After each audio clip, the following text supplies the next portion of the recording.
Hey guys, and welcome back for another video.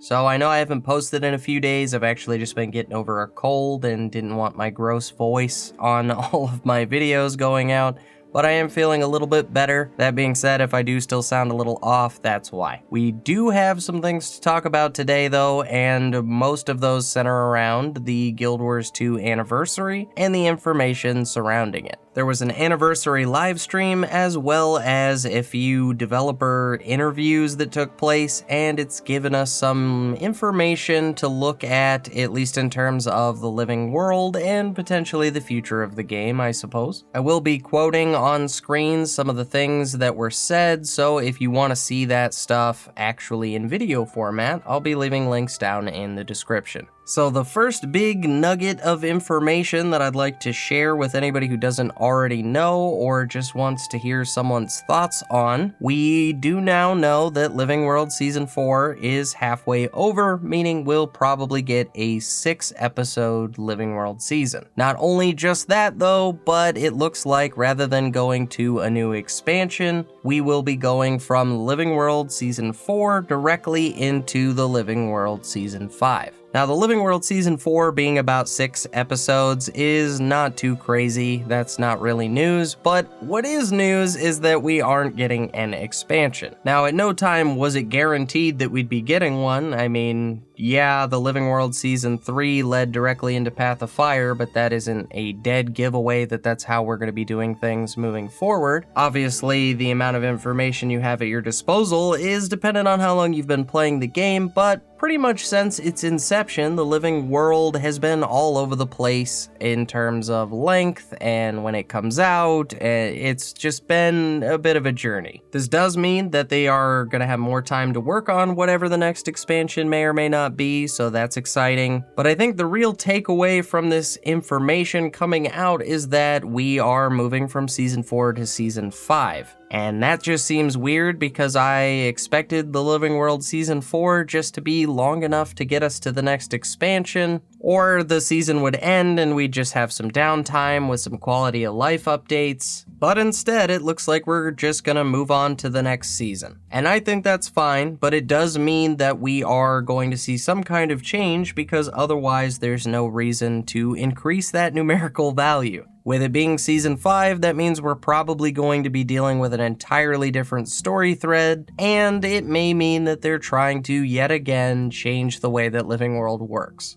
Now, considering this is all we really have to go on here, I'm really only able to speculate about so much or really think about this in any kind of deep or detailed way. But what I will say is that with the current implementation of the Living World, I would welcome any changes. That's not to say that I don't enjoy the story, and I haven't been enjoying going back to these old Guild Wars 1 locations, but I don't think it's any secret that these maps are fun for a while and then empty afterwards. So if there's some way that Living World Season 5 is maybe going to switch things up in that regard, I'm totally fine with any change that they want to make. If I had any speculations on where the story was going for the rest of Living World Season 4, as there's just nothing to go on for the Living World Season 5 just yet, it would be, and I highly recommend you don't listen to what I'm about to say if you don't like spoilers. So at the end of Path of Fire, right, we take out Balthazar and then we are met with Kralkatorrik. Kralkatorrik kind of runs off and we chase him, which makes us encounter a character known as Palawa Joko. If you played the most recent Living World, then you know Palawa Joko is dead now, and Aurene is the one who killed him. Aurene also absorbed his evil Palawa Joko magic and is now sort of sick or being weird, and I think that the rest of the Living World Season 4 will be finding a way to cure our friend Aurene, and in turn, finding a way to cleanse the rest of the Elder Dragons of any evil magic that makes them violent or ill-tempered, and then we could just move on from the Elder Dragons altogether towards other threats, I suppose. But that is just my very quick speculation on how Season 4 could potentially wrap up, but I've been wrong and will probably be wrong in the future, so we'll just have to see how this plays out. My quick speculation for Season 4 aside, there was a really cool thing that was announced, and I don't think anybody knows how to feel about it just yet. I've seen a lot of worrisome and cynical kind of speculation as to what this system will be, and that is Sun's Refuge. Sun's Refuge is supposedly an instance that will start off kind of dilapidated and we'll have to fix it up. Also, we'll be able to unlock new NPCs that we'll be able to use in there. It's supposed to be some sort of quest hub for the living world, and we're maybe going to progress it with the living world. There's some kind of upgradable armor tied to this new system. There was a mention that masteries might be tied to this, sort of, and we do know that there's going to be a lore element to it as well that is supposed to catch you up on story that you might have missed. In response to this announcement, I've seen a lot of people talking about how this is the death of guild halls, how this is just an obvious cash grab because they're going to add a bunch of stuff to the gem store that you can kind of pimp out your little instance with.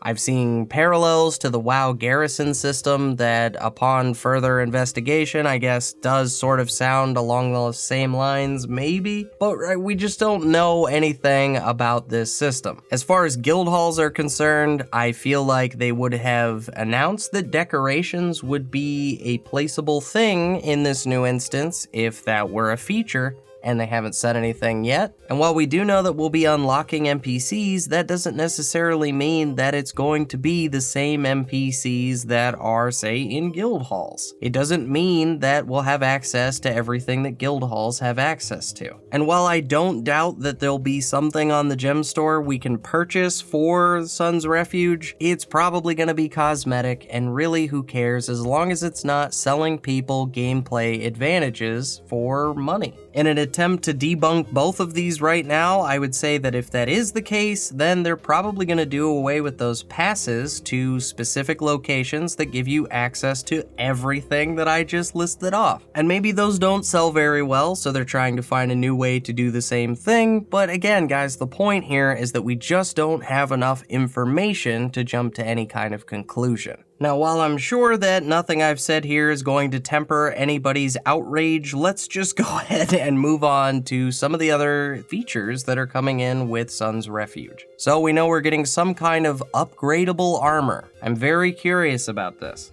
I personally feel like a great addition to Guild Wars 2 would be some method of unlocking additional stat types on pre-existing armor that isn't legendary armor. For instance, let's say you had an ascended piece of gear, you could put berserkers and something else on it so that you could easily swap between the two, considering this is supposedly a game about quickly being able to swap your build and adapting to different combat situations. Now again, here all we have to go on is that the armor is supposedly upgradable, but when you consider that we already have runes, what else could they possibly mean by upgradable? My only other thought here is that this might just be some sort of skin that is slowly upgradable and changes slightly over time. We also know that this is going to be a living world quest hub and will be progressed by the living world, so I imagine this is an attempt to make living world more repeatable, which would be great. That, of course, depending on how they want to do that, it could just be something as simple as repeating story steps on multiple characters or completing all the achievements in each living world story step, but I am kind of holding out and hoping that it's a little bit deeper than that. It was announced that this Sun's Refuge is going to be coming in with the next living world, and so I have a couple of follow-up questions there. Firstly, is this going to be limited to the living world season 4?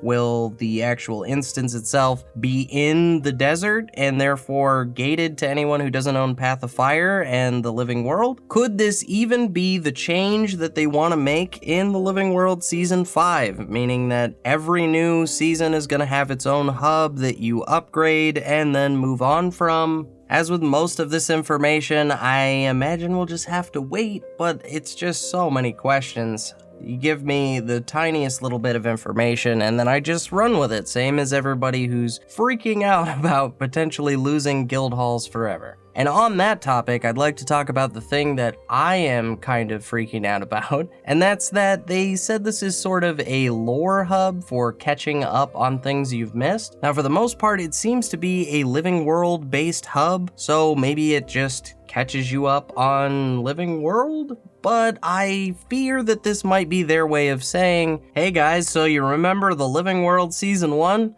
We're never gonna add that to the game in any kind of playable format, but you can read a book now or watch another cutscene that sort of summarizes the events, and that just sounds like not what I want. So I don't know, I'm kind of freaking out about this aspect. I could make an entire video, and probably will, on the Living World Season 1 and why it needs to be in the game. But truly, and I have to just be realistic here, if that never happens, I hope that there's a better method of explaining those events than the current system, which is just a cutscene at the end of the personal story that doesn't really tell you a ton, and then you pick up with the Living World Season 2 completely confused. Now, realistically, what this will probably mean is that if you come into the Living World and you haven't played any of the prior Living World steps, it'll just catch you up to what you're currently doing. I'm sure that players coming into the game now and wanting to play the newest, freshest thing where all the players are actually located would like to know why they're even invested in any of the story that's taking place, so that's probably not a terrible idea.